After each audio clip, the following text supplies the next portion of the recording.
तो मेरे भाई खुद बदतमीजियां कर करके अपने घर का माहौल बच्चों के साथ खराब करते हो।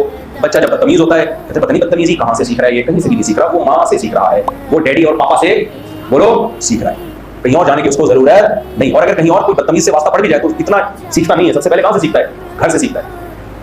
मैं ये नहीं कह रहा उसको डांटे नहीं, किसी बात में तंबी ना करे, तमीज डांटने का भी कोई तमीज वाला तरीका होता है, कोई तमीज से भी डांटा जाता है। 7 साल से पहले का तो कुछ है ही नहीं डांटना वाटना, वापस रस तंबी करती है, ऐसे नहीं ऐसे करते हैं बच्चों को, तो रोबोट की तरह जिस ट्रैक पे डालो चलना शुरू हो जाते हैं।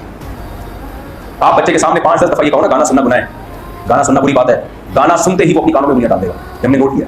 आप बच्चों को बोलो कि बेटा ये तस्वीर इस्लाम में क्या है, हराम है, चंद बार मोहब्बत से, माँ और बाप एक ही चीज सिखा रहे हो, ऐसा ना माँ अलग सिखा रही हो बाप कुछ और सिखा रहा हो, फिर बच्चा कंफ्यूज होता है। बाप सिखा रहे कि बेटा तस्वीर बुरी चीज है, जैसे डॉल आ जाती है ना घरों में, मैं बच्चियों को बताता हूँ ये डॉल की चेहरा खराब कर दो, तस्वीर हराम है। हमारे तो अल्लाह का शुक्र घर वाले भी सिखा रहे होते हैं, लेकिन अगर घर वाले उल्टा सिखा रहे हो, नहीं तुम्हारा बाप तो फंडामेंटल किस्म का मौलवी है, छोड़ो। अब बच्चा ना इधर कराएगा ना उधर करेगा, किसी काम का नहीं रहेगा, वो ना माँ का बनेगा ना बाप का बनेगा, दोनों एक ही चीज सिखाओ भाई उसको। वो खाने वाले से सरगोदा की तरफ खींच रही है ट्रेन को, और ये लाहौर की तरफ खींच रहा है ट्रेन को, तो ट्रेन तो 2 टुकड़े में तकसीम हो जाएगी।